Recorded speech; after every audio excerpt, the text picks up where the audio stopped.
sen degende ayak zatında matkası açılıp alacak mikroplar girip geçişi mümkün.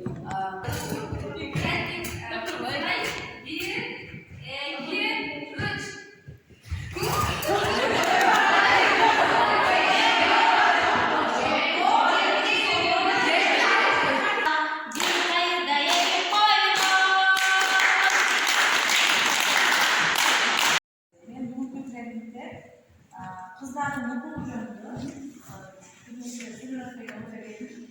ana kovda